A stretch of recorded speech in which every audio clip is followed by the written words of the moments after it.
I'm sorry, but your kids just wouldn't know how to handle themselves in the wilderness, my sister-in-law, Amanda, declared, her voice dripping with fake concern during our weekly family dinner. This camping trip is for experienced outdoor people only. I watched as my children, Emma, 10, and Luke, 8, slumped in their chairs, their faces falling at yet another exclusion from family activities. My husband, Mark, was away on a business trip, leaving me to face his sister's constant undermining alone. My kids have been taking wilderness survival classes for the past year, I said calmly, cutting into my chicken. They're actually quite capable outdoors. Amanda laughed, that high-pitched sound that always set my teeth on edge. Oh honey, a few classes don't make up for being city kids. We're talking about real camping here. No bathrooms, no electricity, just pure nature at Silver Pine Campground. I nearly choked on my water. Silver Pine Campground, of all the places they could have chosen. Besides, Amanda continued, we've already planned everything. It's going to be me, Jake, our kids, Mom and Dad, and Cousin Sarah's family. The perfect outdoor adventure. Perfect, indeed. I thought about the property deed sitting in my home office safe, the one my grandfather had left me 5 years ago. Silver Pine Campground had been his pride and joy, a sprawling 200-acre wilderness retreat that he built from nothing. When he passed, he left it to me, his only grandchild who shared his passion for conservation. Nobody in the family knew. Grandpa had made sure of that, knowing how they tried to take advantage. I kept the ownership quiet, letting the management company handle the day-to-day operations while I made improvements behind the scenes. Well, if you're sure we can't join, I trailed off, watching Amanda's satisfied smile grow wider. It's really for the best, she said, patting my hand condescendingly. We wouldn't want your kids to feel out of place. Or worse, get hurt because they don't know what they're doing. Later that night, as I tucked Emma and Luke into bed, I could see the hurt in their eyes. Mom, Emma whispered, we're not really city kids, are we? We know about camping. Remember all the stuff great-grandpa taught us? I smiled, remembering the weekends we'd spent with Grandpa at Silver Pine, learning about local plants, tracking animals, and understanding weather patterns. My kids probably knew more about outdoor survival than Amanda's phone-addicted teenagers. No, sweetie, you're not just city kids, I assured her. And I think it's time we showed the family exactly what you can do. The next morning, I made 2 calls. First, to the campground manager, Steve, who'd worked with my grandfather for 20 years. They're planning to camp next weekend, I told him. Let them make the reservation, but I have some special instructions. Then I called my friend Lisa, who ran the local wilderness school where my kids took classes. Remember that camping skills competition you mentioned? I think it's time we hosted it at Silver Pine. As the week progressed, Amanda's social media filled with posts about their upcoming exclusive family camping adventure. She made sure to tag everyone who was invited, probably so I wouldn't miss who was included. The day before their trip, she called me. Just checking if you're not too upset about missing the camping trip, she said, that false sweetness back in her voice. We could try to include you guys in the next family event. Maybe something more your speed, like a movie night. Don't worry about us, I replied. We've made our own plans for the weekend. I hope you all have a great time at Silver Pine. Oh, we will, she laughed. Jake's already packed all the luxury camping gear. It's going to be Instagram-worthy. Little did she know, Silver Pine has strict rules about authentic wilderness camping. No luxury RVs, no generators, no cell phone towers nearby. Just pure nature, exactly as Grandpa had intended. I'm sure it will be memorable, I said, ending the call before I could give anything away. That evening, I gathered Emma and Luke in the living room. How would you two like to show off your outdoor skills this weekend? Their eyes lit up as I explained the plan. The wilderness school competition would bring together kids from all over the state to demonstrate their survival skills. It would be held right next to the family campsite, though far enough away not to disturb them, unless, of course, they decided to investigate the commotion. Can we show Aunt Amanda our fire starting technique? Luke asked excitedly. The one great-grandpa taught us. And what about our shelter building? Emma added. We've been practicing. I have them both feeling proud of their enthusiasm despite all the times they've been excluded and underestimated. You can show them everything you've learned. But remember, we're not doing this to prove anything to them. We're doing it because we love the outdoors just like great-grandpa did. As I tucked them in that night, I looked at the photo on their wall. my grandfather standing at the entrance to Silver Pine Campground, his arms around a younger Emma and Luke. He would have loved to see what was about to unfold. Tomorrow, Amanda would learn that her city kid cousins weren't quite what she thought. And maybe, just maybe, she'd learn something about judging people based on her own narrow assumptions. I pulled out the property deed one last time, running my fingers over my grandfather's signature. "You were right, Grandpa," I whispered. "Sometimes the best lessons are learned outdoors." The next morning dawned crisp and clear, perfect camping weather. I watched from my office window as a line of cars pulled into Silver Pine Campground, recognizing Amanda's luxury SUV leading the convoy. Steve had texted me earlier, confirming they'd arrived to check in. "Ma'am," he messaged, "your sister-in-law just threw quite a fit about the no RV policy. Said something about being promised premium spots with hookups." I smiled, imagining Amanda's face when she realized her glamping plans weren't going to work out. "Just follow standard procedure, Steve. No exceptions." Meanwhile, Emma and Luke were helping Lisa and the other instructors set up the wilderness competition course. We'd arrived at dawn through the private access road, staying out of sight from the main camping areas. The kids could barely contain their excitement. "Mom," Emma called out, waving from where she was marking the fire starting station.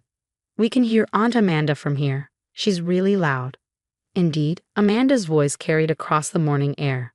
"What do you mean we can't use generators? How am I supposed to charge my phone? This is ridiculous." I walked over to where Lisa was organizing the participants. 20 kids from various wilderness schools had shown up, all eager to demonstrate their skills. Emma and Luke fit right in, already chatting with their fellow competitors about different knot-tying techniques.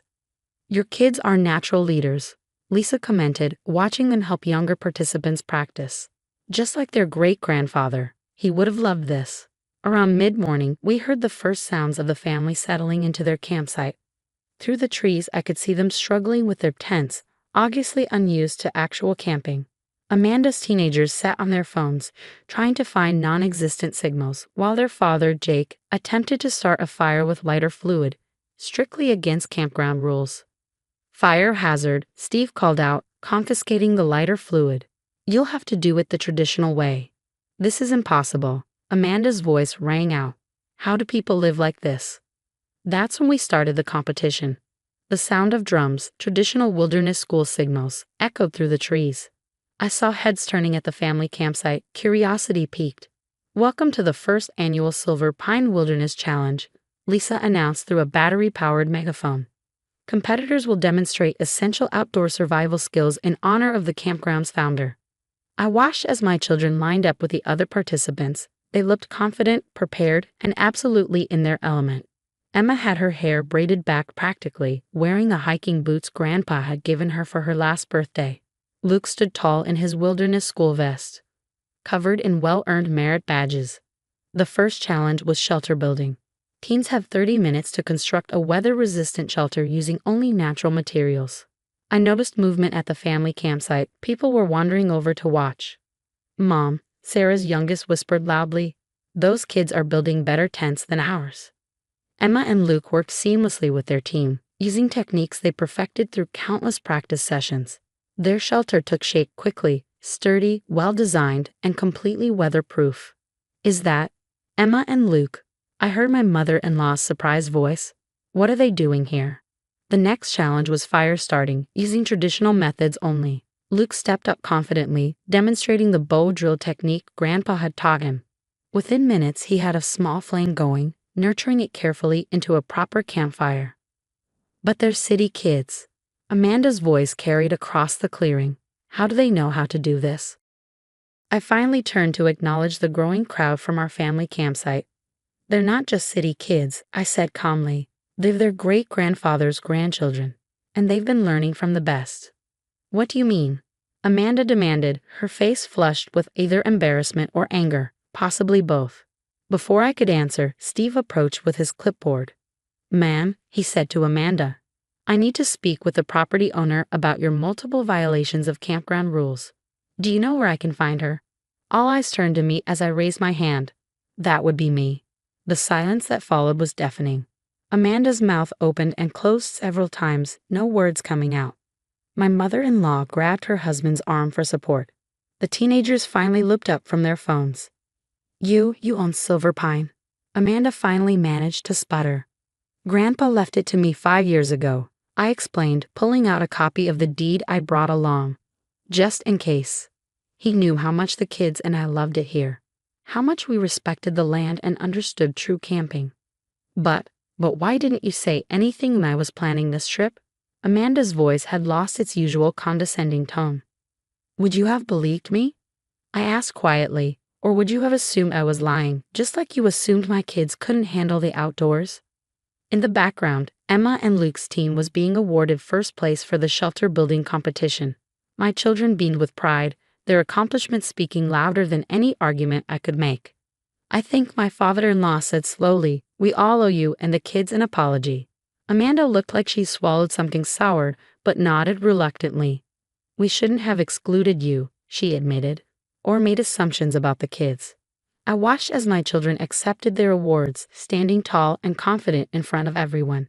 They'd proven themselves not because they needed to, but because they loved what they were doing, just like Grandpa had always taught them. The competition continues tomorrow, I said to the family. You're welcome to watch. And maybe, I added with a small smile, the kids could teach you a thing or two about real camping.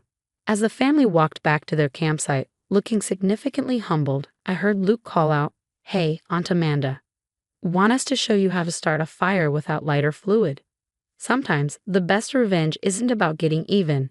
It's about rising above and showing your true worth. Grandpa had known that all along.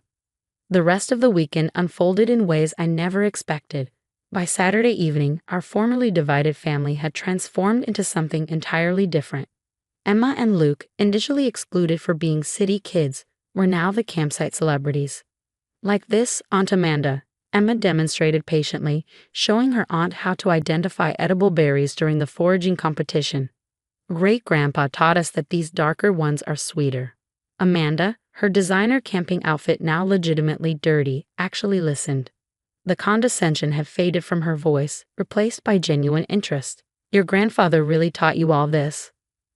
Mom made sure we kept learning after he passed away, Emma explained, carefully placing berries in her competition basket. We come here almost every weekend to practice. Meanwhile, Luke had drawn a crowd of his cousins, demonstrating how to read weather patterns from cloud formations. Even Amanda's teenagers had put down their phones, fascinated by their younger cousin's knowledge. That's why we never needed weather apps out here, Luke explained proudly. Nature tells you everything you need to know if you pay attention. I watched from a distance, letting my children have their moment. Steve appeared beside me, clipboard in hand. Just like your grandfather, he said quietly. He'd be proud, seeing them teach others, not just show off their skills. He was right. This weekend had become about more than just proving Amanda wrong. It was about honoring Grandpa's legacy, his belief that nature could bring people together and teach them what really mattered. That evening, as both families gathered around a properly built campfire, thanks to Luke's instruction, the atmosphere had shifted completely. The barriers of city kids versus outdoor people had dissolved. I think we've learned something important this weekend, my father-in-law said, looking around the circle. And not just about camping. Amanda, who had been unusually quiet, finally spoke up. I owe all of you an apology, she admitted, looking at my children and then at me. I've been difficult, not just about this camping trip, but about a lot of things. My kids, showing wisdom beyond their years, simply nodded. They'd already moved past the hurt, focused instead on sharing their knowledge and passion for the outdoors. Maybe, Amanda continued, we could make this a regular thing. With all of us, the kids could teach us more, and we could actually learn to do this properly. I thought about Grandpa, about how he'd always said Silver Pine was meant to bring families together. I think that could be arranged, I replied with a smile. As the stars came out, we sat around the campfire, telling stories about Grandpa. I shared memories of him teaching me about the land, and for the first time, the family listened without judgment or interruption. That's why he left you the campground, my mother-in-law realized. You understood what it meant to him. The next morning, as the families packed up to leave, there was none of the usual rush to escape back to civilization. Instead, people took their time, appreciating the morning birdsong and crisp air. Amanda approached me as I supervised the competition's cleanup. Thank you, she said simply. Not just for this weekend, but for showing me what I've been missing by being so judgmental. I nodded, accepting her words for what they were, a beginning. Mark called that evening after everyone had left. Amanda called me, he said, sounding amazed. She actually apologized. What exactly happened out there? I looked at Emma and Luke, curled up on the couch reading their wilderness guides, already planning for the next competition. Let's just say your sister finally learned to see beyond her own assumptions. And the campground, he asked. Why didn't you ever tell me? Some things, I replied, thinking of Grandpa's wisdom, need to be shown, not told. As I hung up, I walked to my office and looked at the property deed again. But this time, I didn't see it as proof of ownership or a tool for revenge. Instead, I saw it as Grandpa had intended, a means of bringing family together, teaching important lessons, and preserving something precious for future generations. Emma and Luke had already started planning activities for the next family camping weekend. Their cousins had been texting them nonstop, eager to learn more wilderness skills. Even Amanda had signed up for some basic outdoor training courses. Sometimes the best victories aren't about proving others wrong but helping them see what's right. Grandpa had known that all along, and now, thanks to a weekend of real camping, so did everyone else. The wilderness competition became a monthly event at Silver Pine, with our family among its most enthusiastic participants. And every time I saw Amanda struggling to start a fire the proper way or helping her teenagers identify edible plants, I smiled, knowing that some of life's best lessons really do happen outdoors.